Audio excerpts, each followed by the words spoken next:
On Armed Forces Day, it was perhaps apt that it was Norwich City's very own Sargent that turned out to be the match winner. Welcome to this week's edition of the PinkUn.com Norwich City podcast, brought to you in association with First Bus. I'm your host, Connor Southwell, joined by a front three of Paddy Davitt, Adam Harvey and Sam Seaman to reflect on one of the more enjoyable afternoons at Carrow Road in recent weeks. After missed opportunities and so much talk about inconsistency and frustrations and emotions, and that probably sums up this Norwich City team, that this is, I think, the 7th time this season that they've won at home by the margin of 4 goals or more. And that, Paddy Davitt, sort of sums up where they're at, doesn't it? It is the many faces of this Norwich City team. You don't quite know, as Forrest Gump said, what you're going to get.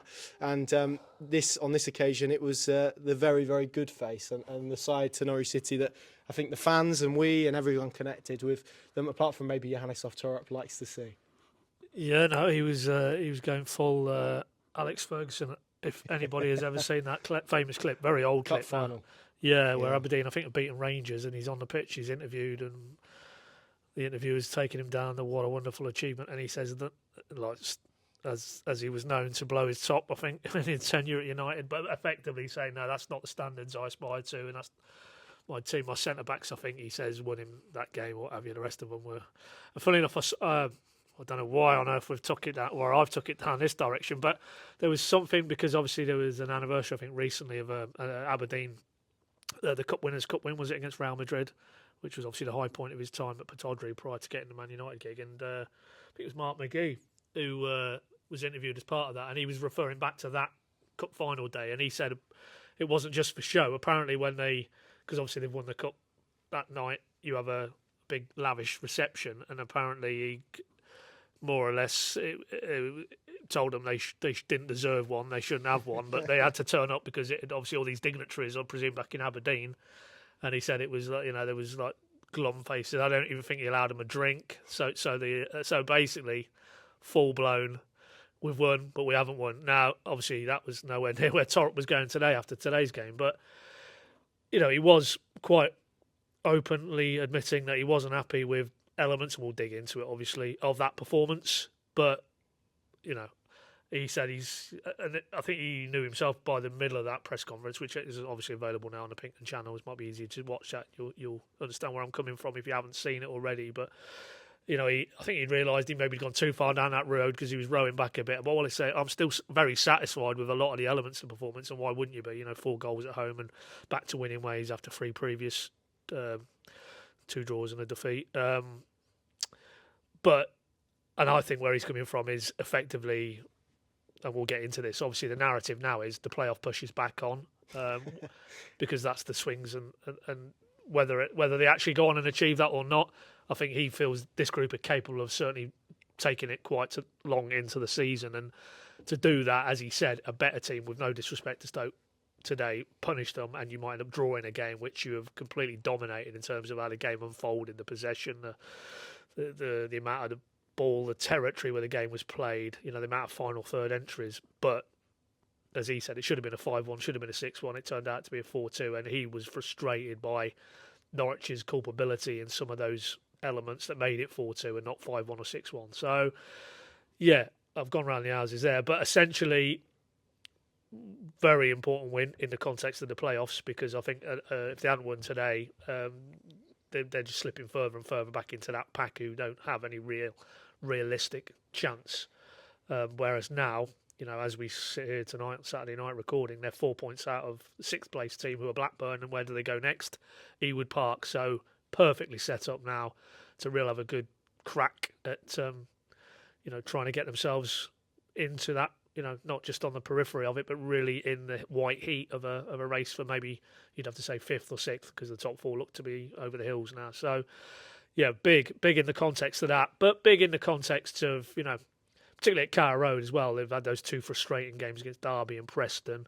To bounce back in the way they did today, very reminiscent of Hull here earlier in the season, Watford, Plymouth, I guess you could throw in Luton as well.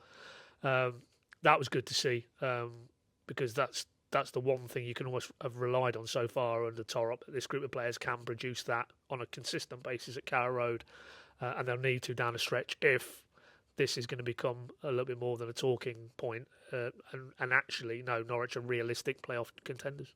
Did Gunn Senior play in that Aberdeen Cup team? No, I think it was Jim Leighton, wasn't it? Was I it? think he was a bit of an understudy, wasn't he? Whether he was there at that, he certainly was in the Cup Winners' Cup environment. I'm not sure if he was there for that League Cup, FA Cup, whatever it was. But I was going to say maybe you could let us into what that was like post game with Ferguson. I'm sure he probably would, and that's the most mentions I think Aberdeen have had on this podcast in a long time. But Sam and Paddy's right. There is a point there, and you can understand Johannes' frustrations, because you take the first 35 minutes where Norwich were in total control, created some unbelievable opportunities. Nunez had one, and actually throughout the game, really, think about the opportunities they didn't take. That Nunez chance, they hit the post, didn't they, from a cross that Fisher whipped in. There was the one that Josh Sargent could have had for the hat-trick. Oscar Squartow misses an open goal. I mean, that's a decent stream of very, very good chances that Norwich City squandered. And, I saw someone post this online, so I can't take credit for it, but Stoke never really looked like scoring, but you always felt Norwich could concede, and that is the mix and where Norwich City are at this moment in time, where, and we've said this before, I think, on this show and in various outlets, that they have to work so hard to score goals and win games and get themselves in front. And you compare that to how hard the opposition have to work to score against them, and that's where Johannes Hoff Thorup's frustration is. Yeah, definitely, and I think part of it as well just comes from how they responded to that opening goal in particular, and that's something that we were talking about a lot towards the start of the season. It felt like almost every game, Thorup was being asked, were you disappointed with the response to the goal? And he was saying, yeah, and it was something that they were working on, and it wasn't something that we actually spoke about for a decent while. So to see that now creep back in today, and probably the confidence is part of it, because obviously they have had these 3 games where they would have expected to win all of them. They've only taken 2 points, and they've received quite a lot of criticism as a result. So maybe it is just natural to, when you're so desperate for a win, as they were today, to sort of respond in that way and want to protect what you have once you have that lead. But it's something that they worked so hard to take out of their game early on in the season, that it will be frustrating for Thorup to see that again, and that's probably part of why he's come down so hard on it, is that it's something he'll want to iron out, and he won't want it to sort of creep back in over the next few games if they do manage to take the lead and impress as they did in the first sort of half an hour, 35 minutes of the game as well. So yeah, I can understand Thorup's strategy. I think it probably is the right one, because obviously we've seen with recent games that you can't take anything for granted, first of all in the Championship, but especially when you're a team like Norwich that is so inconsistent and does need to work so hard for everything, as you said. So yeah, I think that strategy makes sense, but along with the 4 goals, there were certainly some very sloppy defensive moments. I think as Thorup's analysis eventually panned out, there were certainly way more positives than there were negatives, but if this is a team that wants to go on to eventually not just challenge for the playoffs, but the automatic promotion places and get back up to the Premier League, they won't be able to be that sloppy and maybe that neutral or not proactive once they take the lead. That's something we've seen at various points, and I'm sure Thorup will be taking steps to stamp that out, and that was certainly the first one in that press conference when he when he talked about how he felt about that. Yeah, and that I guess bleeds in. We will talk about the positives. I don't want to make this, and maybe we've gone down a little bit more of a critical role than I intended initially. But it all seeps in, doesn't it, Adam? Because we're talking about individual errors, and Sam mentioned it there after the first goal, the retreat that we saw into that sort of passive defensive block that has just crept back into their game ever so slightly, and. Yeah, whether that's a mentality thing, and Josh Sargent spoke about it after the game actually and said that it's a mentality thing that needs to shift. It's not something they're being directed to do by the coach and the coaching team, but it's something that they're struggling to get out of their system a little bit. And I think the goal actually comes from poor decision making after the goal, where they just need really a spell of possession and just need to sort of ease their way back into the game and keep that pressure on. And instead, I think a ball went out of play. There was a pass that was misplaced, and that you slowly invite your opposition back into a game, and that then creates a process, I guess, and a situation, a sequence that leads to Shane Duffy making the error that he does. And if Johannes Hoff Thorup, this probably underlines the point. He has very high standards. We've seen that all season. If Norwich City want to get better, they want to be in a position where they are in that top 6 mix, then it's probably a good thing that he's taken this approach, and particularly after a win that, as we've said, should have been a lot more convincing ultimately than a 2-goal margin. Yeah, they're not sort of giving up. It's not like they're being outplayed for these chances. It's their own downfall. Ultimately, you look at kind of the last 3 home games, and they all feel a lot of the goals they've conceded have just been individual errors. Obviously, Stacey giving away the penalty against Derby, Duffy giving the ball away initially before Wright and Doyle for the Preston goal, and then today, obviously just again a couple of sloppy goals to concede, which is frustrating because if you cut that out and these sort of margin of wins could have been a lot more comfortable, or certainly the Derby game, they see that game out for another vital 3 points, which keeps them a couple more points closer to the top 6. So I think in the longer term, hopefully that's something they can eradicate. And it feels a little bit strange because obviously a lot of the players have changed, but it still feels like it's a bit of an overhang from the last couple of seasons that they just within games they just sit back and invite pressure on, which is just completely unnecessary because today they're fully in control of that game at 1-0. They could probably go and press their dominance, get another, and probably kill off Stoke really in that moment, because up to this point Stoke were the lowest goal scorers in the division. So it's not like they really had a lot up front, and they didn't really offer a lot of threat apart from that Baker header really early on, which was a bit of a poor moment within the game. But apart from that, they didn't really create anything. So to just give them a route back, before half time, it's completely unnecessary. And the better teams in this league will punish you more than what Stoke did today. So, yeah, certainly moving forwards, I think that's an area of improvement. But at least we're talking positively that Norwich are scoring lots of goals. So if they can get that balance right, then I think over the piece, then they've certainly given themselves still an opportunity between now and the end of the season to narrow that gap to the top 6 and try and get in there. Yeah, we'll talk about Shane Duffy and his role today in a bit more detail later on. But Paddy, you mentioned it in sort of your opening response, really. Park, the performance element of it, of which I thought there was far more good than bad for all of sort of the opening 10 minutes of this podcast, and we'll come on to maybe the reasons why. But as a result today, after all that we saw over the past week, obviously the draw with Derby, the defeat to Preston, the draw at Hull, this was necessary, wasn't it? Not just the performance, but actually the result, because, and you mentioned it there, the pack, I guess, that top 6 chasing pack for two spots. What West Brom, Blackburn, Coventry are in there. Obviously Blackburn as well. There are teams in there now and Bristol City that Norwich are having to move with, and it did have a bit of a feeling pre-game of now or never, really. If they wanted to keep in touching distance, we know how the Championship works. That probably wouldn't have been the reality, and maybe they would have got another opportunity, but we'd be talking about a big points gap from there. So it was imperative today, Park's sort of performance element to it, that Norwich City got across the line. Well, in that narrow this season context, absolutely, yeah, because you do look at the results. Coventry of stringing together wins and wins and wins. Bristol, I know they got beat last week, but big win against Middlesbrough on Friday night. We're back in the top 6 at kick-off today, and West Brom and Blackburn have been in and around those 5 and 6 places all season, really, you could argue. So I think it gets to a point with games running out where if you really are reliant on teams and multiples of teams stumbling, then it's going to be very difficult to justifiably be in that bracket of ones who could sneak into the 5th and 6th places. So they have to take, and to be fair, actually, just reminded me now, Thorup was asked, obviously, post-match today about that playoff dynamic, and he said, I can't think what the question was, but his response was along the lines of, we don't need to worry about any other teams, we just need to worry about us, which I think encapsulates everything we've discussed so far, that it's almost if, and as he went on to elaborate in that answer, when we're good, we being Norwich, then we are a match for any team in the division and more than good enough to be in that top 6 race. But even if you just narrow it down to these last 4 games now, they haven't been good enough in phases against Derby, against Preston, even Hull, certainly the first part of that game against Hull. So that's probably what he's alluding to, that if they can optimise what they can produce, both offensively and defensively, then there's absolutely no doubt, I think, for most people, certainly people who've watched this Norwich team grow now this season over a 6, 7, 8 month period, that they more than good enough to be in and around it. But, and this cuts to the heart of his dissection of today's game, they need to cut out those elements which will basically hamper all the good stuff that was on show again today, because down the stretch, those mistakes, you're running out of games to put it right, to rectify it. So I think today hasn't altered how he was absolutely spot on in his analysis there a few games ago, where realistically, yes, there is a chance this group of players can get into the top 6 conversation and hopefully into the top 6 proper.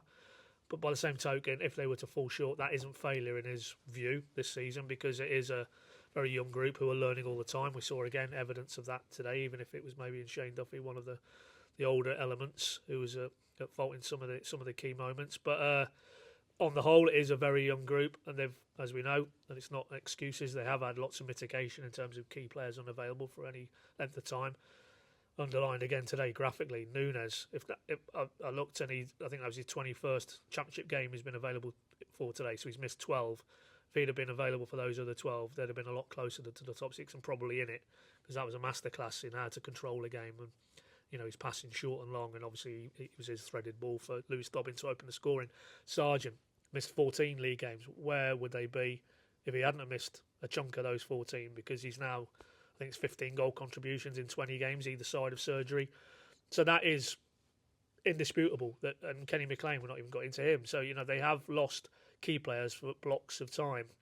But every other club in the Championship probably is experiencing similar and having to overcome that. And they've certainly now got the options. I mean, you look at it again today with Nunes back in there alongside Slimani. Sorensen, I thought, was pretty steady again. And that's before you even, add Schwartau or Wright, who came on in the second half.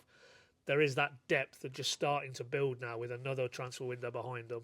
And I think that is why most fans, I think, are right to expect that this group of players now, irrespective of who's available on any given weekend or midweek, should be on the same plane as the Blackburns, the West Broms, the Coventries and the Bristol Cities. I look at their squads and I don't, pound for pound, see anything better than what Norwich have got. So, if they get more things right than wrong down the stretch, then you would like to think, and, key to that is obviously keeping Sargent fit and available, and Nunes likewise, then I've got absolutely no doubt that they can extend this season quite a long way down the path to hopefully being in the top 6. I'll tell you what I think the difference is from where Norwich are compared to those teams at the minute. I think when you get a performance today, and Norwich are top, and they're at their best level, they've got a really high ceiling. Thorup's right, they're one of the best teams in the Championship when they produce the type of performance that we see today. The issue is, I think, of this sort of pack of teams that we're looking at, they've got probably the highest ceiling of any of them, but I also think they've got the lowest floor. And the other teams at their worst level are a lot better than Norwich at their worst level. And that is, I think, where Norwich are so problematic. The inconsistency, yes, and that probably is a byproduct of that and young players and mitigation. But when they produce the Preston level performances, that is worse than I think Coventry produce at their worst level, than Bristol City produce at their worst level. And that is the bit for me that they need to work on dragging up. It's not necessarily the high point. It's maybe the results where they're a little bit tighter, the Hulls and Derby even, and just shading those results when you don't quite play as well. That's the bit that if Norwich City can crack, they will be a team that I think could potentially get into the top 6. But that bouncing in between the two at the moment, I think is slightly problematic.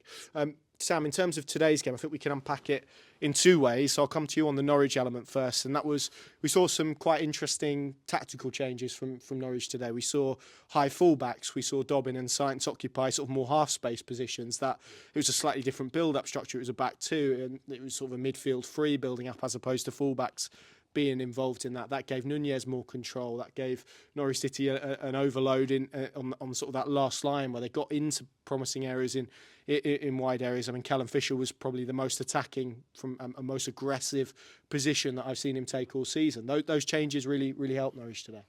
Yeah, and I think a lot of it comes down to the connection between the midfield and the front three. It was something I actually asked Johannes about in the pre-match press conference, because I think you look at the midfielders, first of all, that they have in the squad, but secondly, that they've had available in the last few weeks, and the likes of Jacob Wright, Jakob Sorensen, Anis Ben Slimani, even Marcelino Nunez to a certain extent, they are the more deep-lying types of players. And you look at the sorts of wingers that Norwich have had as well, Borja Sainz, Lewis Dobbin as well, obviously the two today. Mate Jurasek also, I think, fits into this profile a little bit.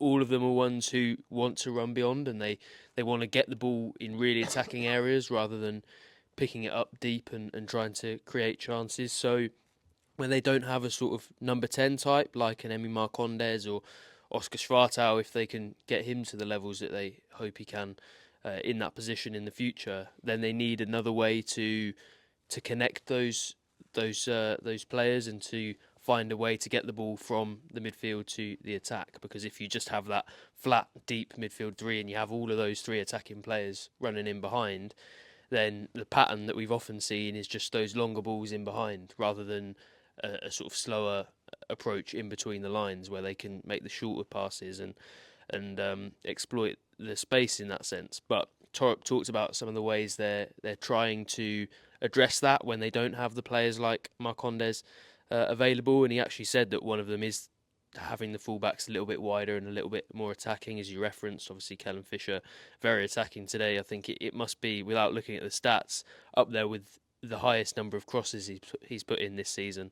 And it looks like he's been working on the quality as well, as a bit of a side note. So I think that was something that they needed to address, and I think the ideas that they had today to do that really helped with that. Thorup also spoke about having those midfielders a little bit closer to the wingers, and I thought actually Nunez was played in a slightly wider position than we usually see. He still had that licence to control the game and get on the ball very often, but he was out there in a crossing position quite regularly as well, sort of exploiting that half space that you mentioned. And when you have that connection between someone like a Nunez or a Slimane on the other side, then it's easier for them to slot those balls through. And I think we saw that Nunez to Dobbin for the first goal. We saw it actually pretty early on, I think, when Sainz set Nunez up for that missed chance, because you have Slimane in the left half space. He tries to play a ball through that's slightly deflected, but it gets to Sainz in a really dangerous position. Then on the other side, you've got Nunez in the wide position, running on for Sainz to set him up. So actually, I think, those changes and filling those wide areas with more players and getting them a little bit closer to each other was basically the biggest tactical thing in Norwich, creating a lot more chances, like many more, probably multiple times the number of chances they've created even in the last 3 games added up. So I thought tactically they got it absolutely spot on, and probably having Nunez back, of course, helped them personnel wise, and having a few more options to choose from, because it feels like in the last few weeks the players have dictated the tactics rather than the tactics dictating the players. And I think today we saw it a little bit more the other way around, and obviously they reap the benefits from that. Yeah, it felt like to me obviously they've had a clear week since Hull, but it felt to me the solution to or a solution to maybe what they're going to experience in the games to come, where teams are going to come and be quite narrow and deploy a low block. They struggled a lot against Derby and Preston with opposition who deployed those tactics. You have to stretch wide, often the space is out wide, and it felt like kind of a good sort of riposte, I guess, from those performances and the struggles that they had. So that was good to see, and I think you can see with good coaches a lot of the time it doesn't take long for them to find solutions to things, and it felt good to sort of see a solution and things being tried and different sort of things being experimented with to try and help them with that. And you're right, they certainly created a lot more opportunities and high quality opportunities as a result of that. And I guess, Adam, the other facet is Stoke, and I think it's funny. Obviously, Paddy's much more qualified to talk about this than me, but when you think of Mark Robins and his team, particularly at Coventry over the years, you think of a team that's well structured, that's quite well disciplined, and what Preston have done really is give teams a really good blueprint of how to come to Carrow Road and make life difficult and get results. And that was being brave, going man-to-man, being aggressive, suffocating the game, making it a little bit stop-start. I was a little bit, not disappointed, but I was a little bit surprised by just how disjointed Stoke looked, really. They had a front line that at times did press and didn't really have any support, and that made them quite easy to play in. They didn't really apply enough pressure to Norwich's midfield three in that first half. There was a stoppage in play, I think, around 28 minutes where Pearson was down on the edge of the box, and you thought that maybe they'd grapple with the wide issues that we've spoken about that Norwich caused, and they didn't really at all. And the second half, it just sort of felt like they disintegrated a little bit. So that felt a little bit surprising to me, to see an opposition perhaps go so far away from maybe what has brought Preston and Derby a little bit more joy in recent weeks, obviously to Norwich's favour. Yeah, it felt like if you could replicate that game plan, then you could probably find a way to come away from Carrow with some form of result. And that they just didn't really sort of replicate either of those performances in any capacity today. I thought they were pretty poor all round, and for a side that were on a marginal upward curve of form, and picked up a couple of vital results because they're still only 4, 5, 6 points above the drop zone at the moment, and off the basis of that performance and the fact that they don't score a lot of goals, I think going into the game they were the joint lowest scorers in the division with Plymouth, and all right, they've scored 2 today, but you could see down the other end of the pitch, that they didn't look, take away Johansson, defensively pretty poor. I know they were missing a few key players today. Berger in the midfield is by far, when he's on his game and playing, is their best player. But pound for Ben pound, Gibson. Yeah, Ben Gibson. Yeah, who probably would have been another 4 or 5 Norwich goals today if he'd have been playing. But Harsh. There we Harsh. go. I think for a lot of what Robbins has got right at Stoke, the other side of it today was there to see and plain to see why they're struggling at the wrong end of the table. I think at moments, you can see why they don't score a lot of goals. Take away the mistakes at Norwich, gifted them a couple of goals. I think it's going to be a bit of a mountain to climb. I know their home form is maybe going to be the key pillar for them, and I think they've got some games against sides that right down there below them or in and around them in the table. So probably still got just about enough quality to get them out of it. But they certainly made it a lot easier today for Norwich than Preston and Derby did in recent games, and that's kind of why Norwich on another day probably could have won that game a lot more comfortably than they did. Yeah, I found it really strange, sort of defensively how they structured it as well, because they, especially in the second half, I noticed they didn't press particularly high. I know Robbins actually post-match said that they almost didn't execute the plan, so that probably explains it. But you had Al Hamidi, their striker and their highest player at the pitch, on the halfway line. And then you had the back line almost sort of 20, 30 yards behind him. And I think against Norwich, who want to control the ball at the back and have space in behind to try and exploit and try to get Sargent in behind, just felt like a really strange approach. It could be that it wasn't the approach at all, and that sounds like that was Robin's verdict. But when you have a press that isn't really very effective and you leave so much space behind, that's exactly what Norwich want, and maybe more importantly, it's exactly what Josh Sargent wants, and they obviously exploited that really well. Yeah, Mark Robbins' individual record against Norwich, obviously he was pretty popular as a player here, and part of that Europe run and the victory over Bayern Munich. As a manager, 11 games played, 2 draws, I think 9 defeats now, which is not the best record for an opposition manager, and Stoke more generally beginning not to have a particularly good record against Norwich. I think is it 9 now? 9 unbeaten, which is pretty remarkable. So home and away as well. So all sort of coming up nicely for Norwich in that regard.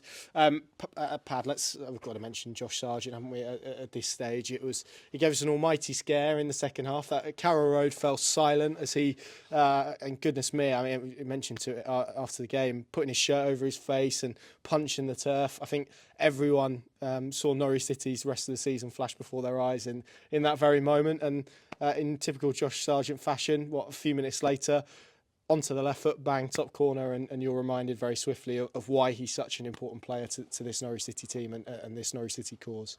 Well, I mean, he, like Farker, formerly labelling Kenny McLean indispensable. I mean, he is Mr. Indispensable. I mean, you can see the huge drop-off in terms of output at the top end of the pitch when he hasn't been available this period of the season, which is why, given his injury absences, that act did induce a collective intake of breath. So, but I'll throw this back to you, Connor, because you spoke to him after the game, and apparently that might have been part of some sort of signal for Mrs. Sargent.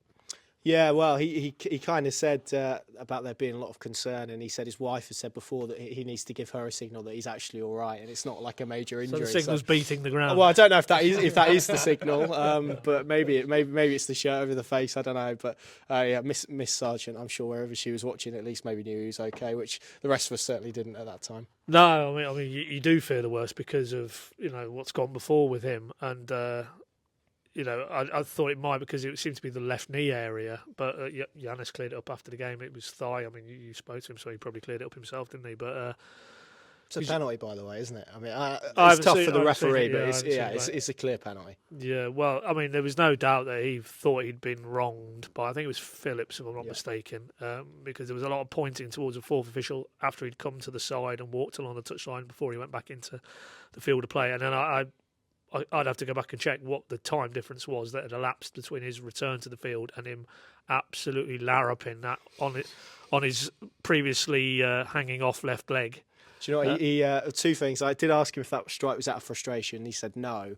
And then he produced a very good anecdote that Jack Wilshere, who obviously coaches the attacking side of Norwich's game, basically said to him in the dressing room afterwards when he checked back on his left foot, he was thinking, goodness me, do not shoot. To which obviously then he produced that. Well, I mean, he should shoot more often because that was the arc on that was a thing of beauty. Because Johansson is, by common consent, as good as anything keeper-wise in this division this season. Got nowhere near it. Top bin. It was a real clinical strike. And in the context of the game, with it teetering a little bit, massive, really, because it just gave that breathing space, probably deflated Stoke's players further. And it still wasn't done, obviously, thereafter, but massive moments. And we saw that against, was it the Swansea game here as well, in the second half, where things have got a bit tight. They've got it back to level terms, hadn't they? And that's what he offers you. He can just, in an instant, wrestle a game back in Norwich's favour at this level. And, big players step up in big moments. And yeah, I mean, both managers, but particularly Robbins, I mean, he labelled him as good a number 9 as there is in the division after the game, and went on to say that as a result, you do not, if you're from his side of the fence, let him check back as he did. I think it was Baker he left. It wasn't. I wouldn't say it was a Cruyff turn. He lost him. He just sort of didn't sense that he was actually changing his body position, and then to give him that space. And even though he's that far out, the record of that man at this level tells you he can still, even with Jack Wilshere's stinging criticism, produce on his left hand side. So yeah, it's just it's hard. It's hard to, because we seem to periodically talk about his importance to the cause, but he is absolutely irreplaceable. There isn't anybody in this current roster who could come in and do what he does in terms of goal output, in terms of how he leads the line, in terms of how he leads the press, in terms of the personality he exudes on the pitch and how he occupies defenders and gives Norwich a platform as well. He's just, he's so far removed from the player who first walked through the door in a Norwich shirt, and that therein is probably because obviously who stepped in the period he was at, Anti-Cernach. That's what the hope is with him, that in time, physically he needs to fill out a little bit, become more robust, and that the technical ability he has, clearly, we've seen it, albeit sparse productivity, can be developed and moulded into something akin to the influence Sargent has on this Norwich side, because I think the reality is, and we don't need to take this off on a tangent, this podcast, but if Norwich is still in the Championship come the summer, I don't think he will be.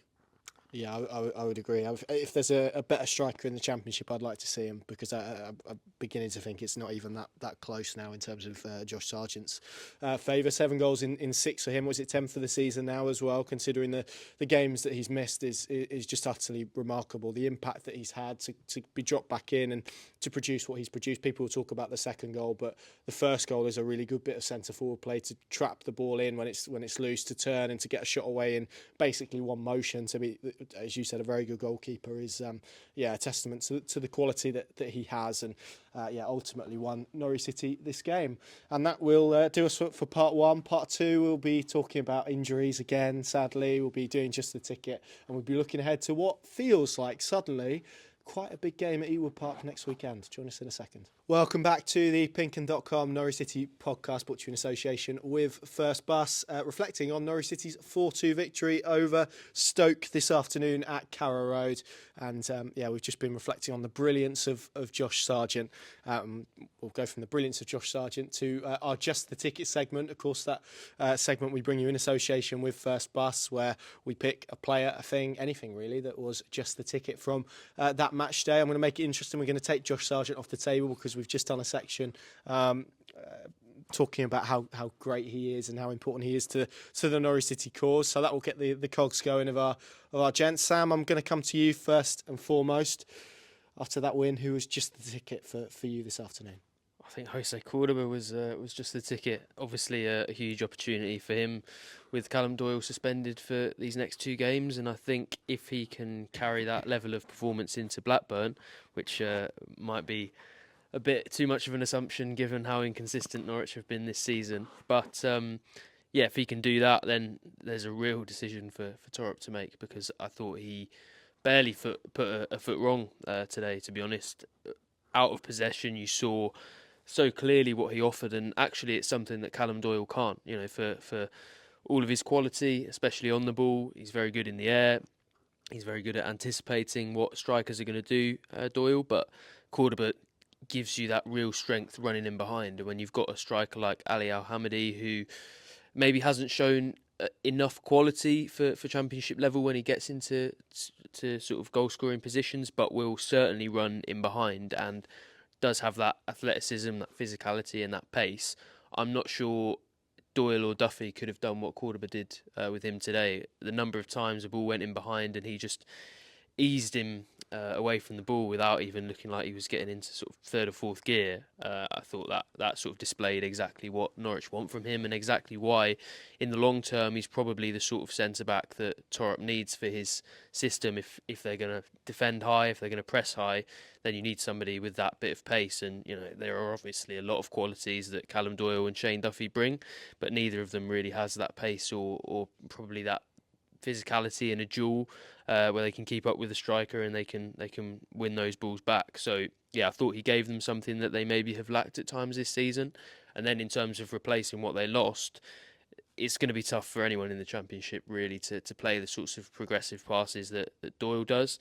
But I thought in possession he was very good. He moves the ball quickly, which I think, as we saw with the goal that Norwich conceded, the first goal and how slow they were, how slow Duffy was to move it on. It's so important to move it quickly. He does it with pace. He does it usually forward rather than sideways or backwards.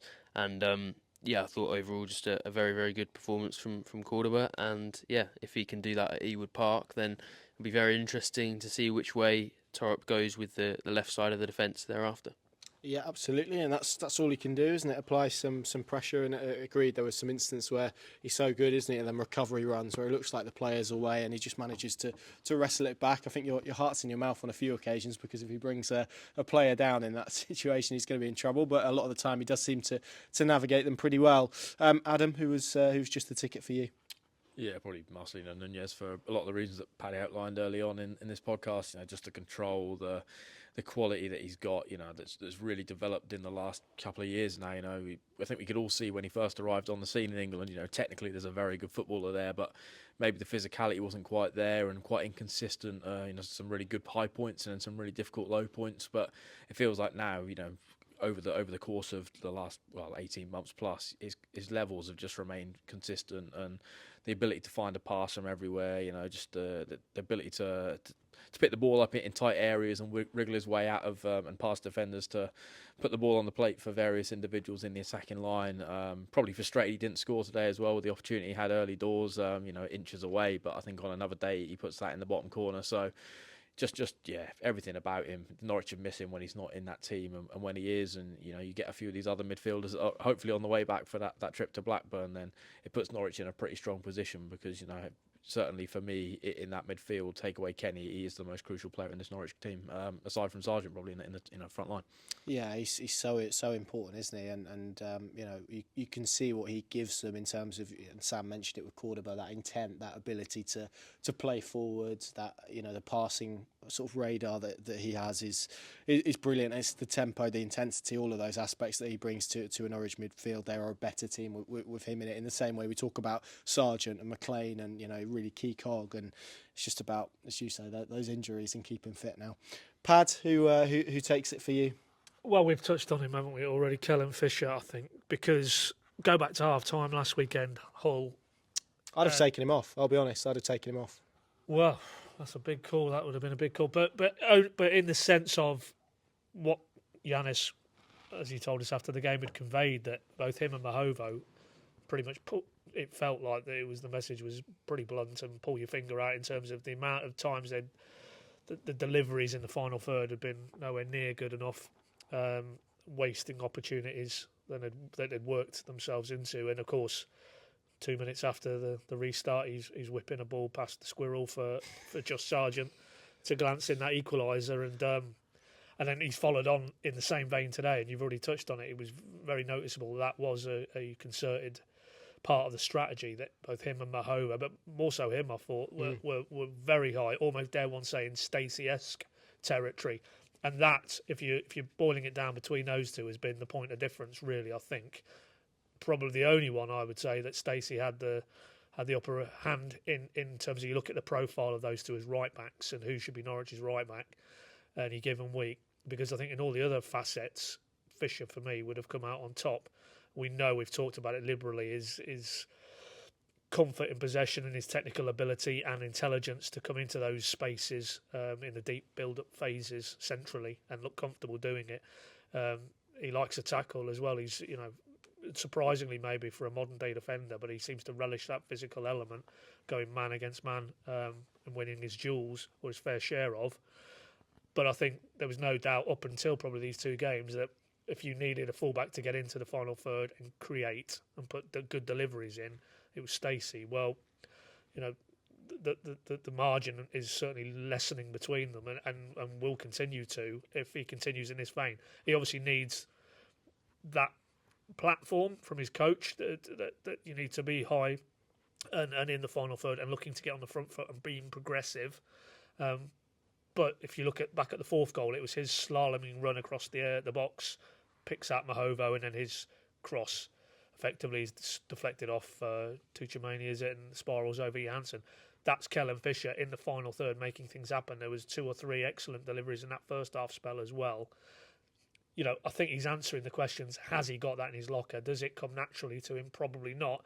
But he's such a good, intelligent footballer, and he's, so early in his career that he's got plenty of time to adapt and learn, and you can see the willingness is there on his part to add these facets to his game, that he can do that. And if he can add that work in the final third to what we've already seen from him, then what a player Norwich have got on their hands, because his whole career is in front of him, and this really is still his first breakthrough season in terms of sustained first team exposure. So it really bodes well what we've seen in this game and a half, that he's in very short order taking the challenge from Johannes to improve his end product, and is starting to do it now. And that's the challenge moving forward now. It's the consistency. We know he can do it because we're seeing it now.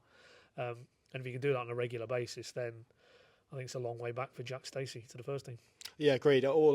Fisher would have been one of my options for this. All I would add to that, and you mentioned the intelligence. You look at the trust and information that Johannes has given him this season, the roles that he's played, that inverted role as such a young player to step into the middle of the pitch when it's not the most natural thing to you, and it's a really hard part of the pitch to step into and be comfortable in, to take the ball into those areas with real confidence and composure and purpose. The way he's done that, the way he's then today gone and played as sort of a more traditional, more conventional fullback and been a lot higher and had that sort of attacking elements, that's difficult to do that. And I agree with you, if he can add that attacking element, then I'm not really sure how Jack Stacey can get back into this team. And that's someone who was very reliable, very consistent, is a very good player at this level, with obviously flaws, as most players do at this level, of course. But the fact that he is keeping him out of the team pretty consistently, is so impressive for somebody of his age and his standing. So, yeah, I'd agree with you. I'm going to go in a slightly different direction. I'm going to go with Lewis Dobbin,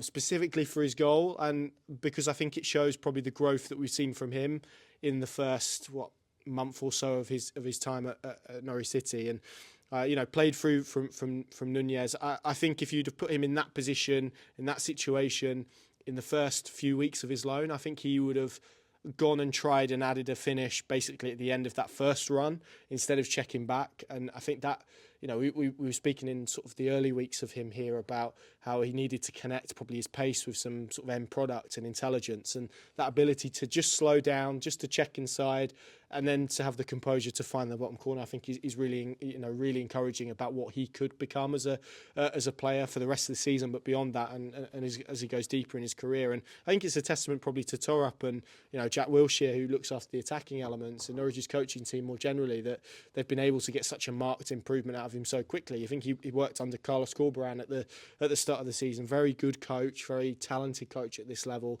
very tactically astute, very good in terms of player development.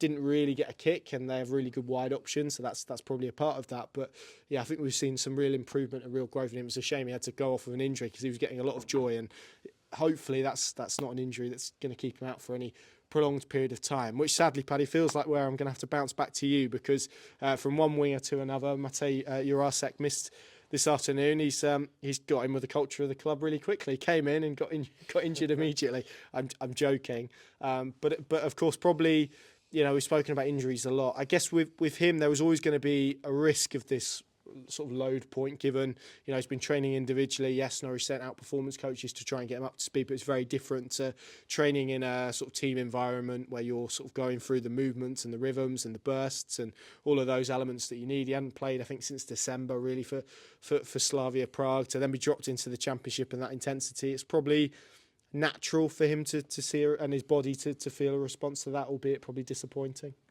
Well, it is obviously disappointing from a point of view of wanting to embed him into the team very swiftly. I mean, we saw when the team news dropped at Hull, him and Sargent either side of Sargent felt, a brim full of attacking opportunities, and basically that experiment has lasted not even one game. I think the key point is less the last few weeks. It is that he really wasn't a regular performer for Slavia this season, so he's not had a lot of miles, he's not had a lot of football, and of course the intensity levels, without claiming to know too much about the Czech league, I'm pretty sure it doesn't come anywhere close to the intensity and the physicality and the speed. Dear Lord. That'll knock me out. That'll make the outtakes. Yeah. Well, it's not just injured players, then, isn't it? It's injured backdrops as well. That's the second time today I've nearly been hit by something. So what was the first? Jacob Wright nearly dropped a smoothie on my foot. That's right. Yeah, he didn't apologise either, did he? Poor that. But anyway, I think he was a little bit. What's the word? Like he's scrambling a bit. I think sort of caught him out. It dropped out of the bottom of his bag, which was wet. So not good. But we digress. Anyway, carry on. Enough. Yeah, it's a bit of a blow, as it's one of the first bus. It is.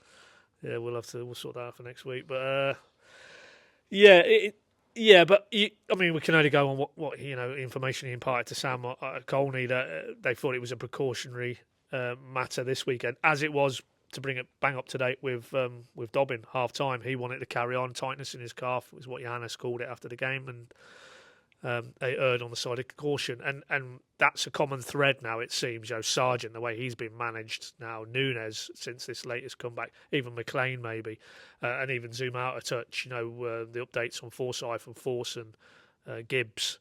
There's clearly, it feels like now, a collective willingness to maybe, if we have to go slightly the longer route in terms of the injury paths of these players, then let's do that rather than roll the dice, as you could argue they did with Nunes earlier in the season when he came back very quickly, funnily enough, for the Stoke away game, and lasted about the first half there, didn't he, before he was out then for an extended period of time. So we'll obviously the next update we'll get, it'll be pre-Blackburn in terms of Jurasek, but wrote about it in my pointers. I mean, that's now bobbling into quite an interesting subplot, that right-hand side of the attacking three, in contrast to where Sainz, and we know he's had a few issues to deal with in terms of disciplinary matters, but he really emerged as a serious operator on the left-hand side of the three.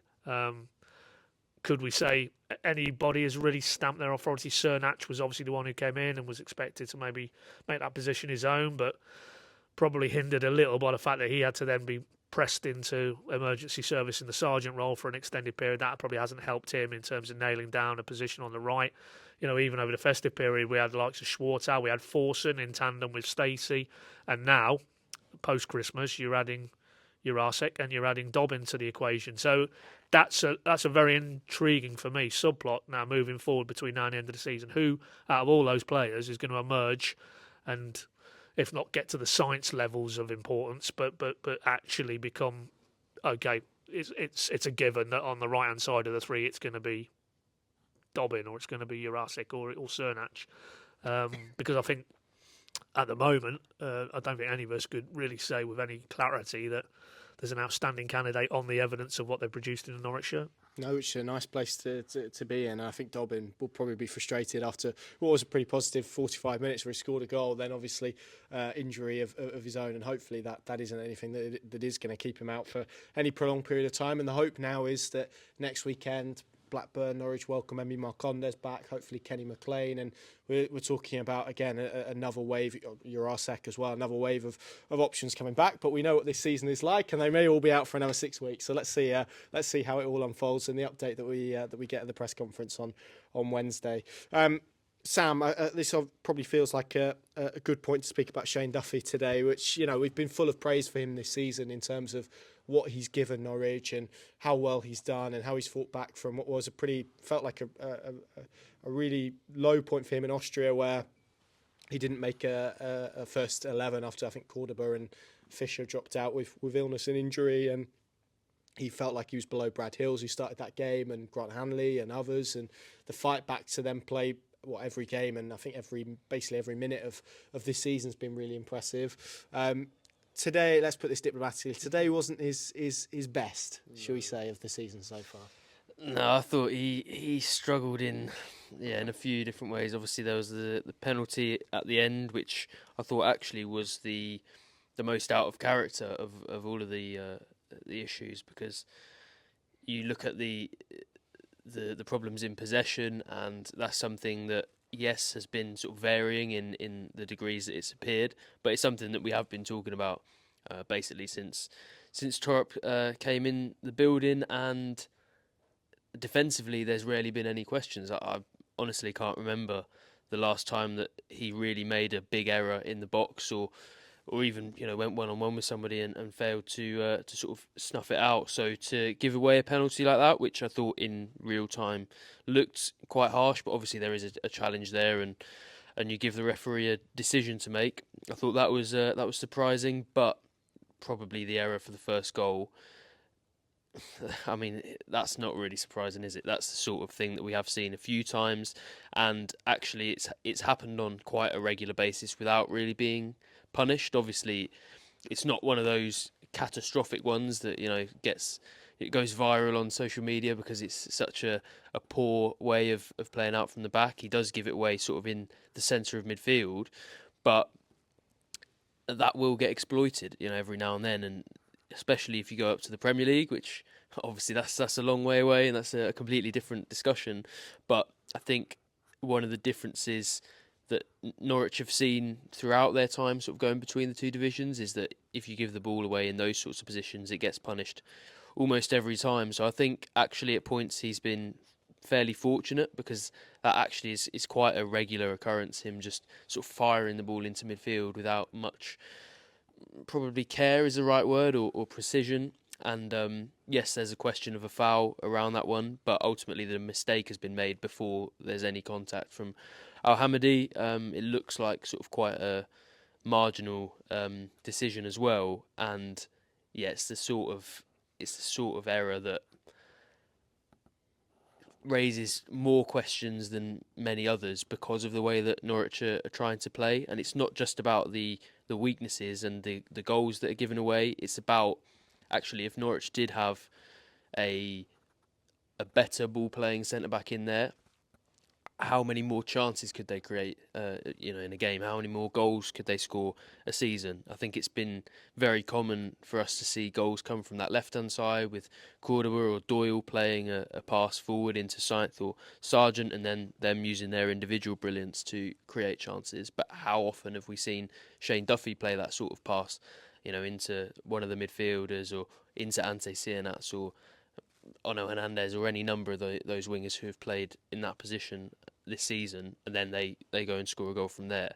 I can't, off the top of my head, really think of a single one. There's probably one or two, but when you compare it with the numbers they're producing from the left side of defence and that left centre-back position, they aren't progressing the ball in the same way. And obviously a lot of that comes down to Duffy's ability in possession, but ultimately it's a trade-off. It's the fact that he wins almost every single aerial ball. It's the fact that one-on-one, as long as there maybe isn't as much pace or as much space involved in that, he's as good as certainly anyone in the Norwich squad, and maybe anyone in the Championship in those sorts of situations. Physically, he's very good. If there's a block to be made, then you can count on him to do that.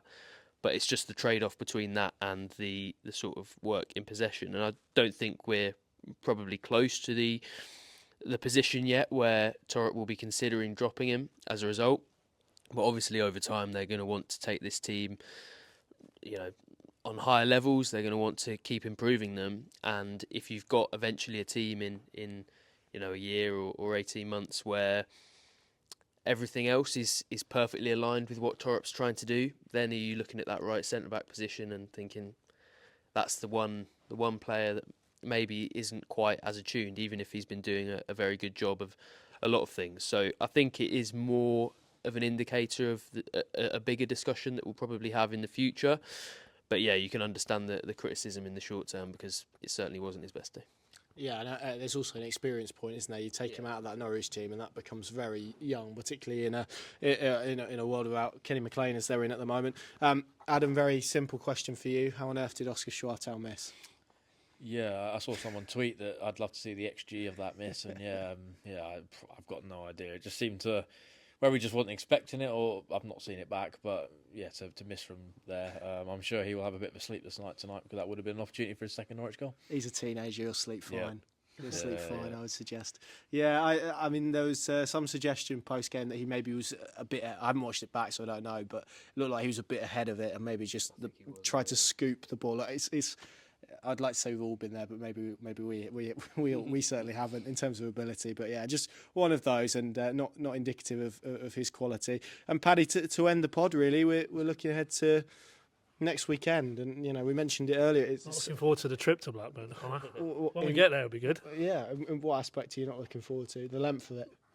Got it in one. Yeah, okay. I thought it was, I don't know, maybe a resentment for the North or whatnot, but no. Categorically, that is not. Okay, not. Good to know. But it feels big now again, doesn't it? Because we talk about this pack that Norwich City are in. Is it going to be the end of the world if they lose and they're going to be out of it? No, but they would be 7 points behind Blackburn, which at this stage of the season would feel like not insurmountable, but definitely a significant blow. The flip side, obviously, if they win, they can take that gap to a point. So yeah, it feels probably like a must not lose rather than maybe a must win at this stage for Norwich City. Yeah, I'd agree with that. Absolutely. Yeah, I mean, we're now at that stage of the season where the games are ticking down, and it feels like exponentially the emotions are more marked in terms of highs and lows, and there's been plenty of both in terms of following Norwich this season. But they have now engineered themselves, as they had done, pre-Derby. There were 2 points and 2 places out of the top 6 after that little spurt, and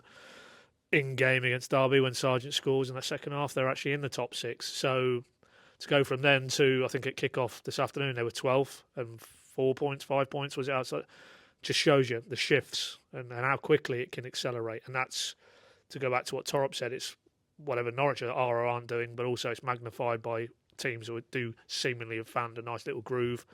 And you have to expect that will continue. There will be teams who will now be in a really good vein of form and the confidence will be high, and they will more often than not tick the points over between now and the end of the season. So in that context, what elevates this game at Ewood is that it's the team who are currently in 6th in the table. So you can really strike a blow, both in terms of the table itself, but also the psychological element of that, to go up against a team who are probably going to be fighting it out, you hope, with you for maybe that 5th and 6th position, to go away from home and get a result. I mean, that would do wonders for, I think, the collective belief levels in this group of players, because for me that is still the biggest question mark, is going away from home. And we've seen the amount of away wins this season is a pretty trifling figure, and certainly not where it needs to be if you have genuine top 6 aspirations. They're going to have to address that down the stretch, and no better place than a team who are fighting with you for those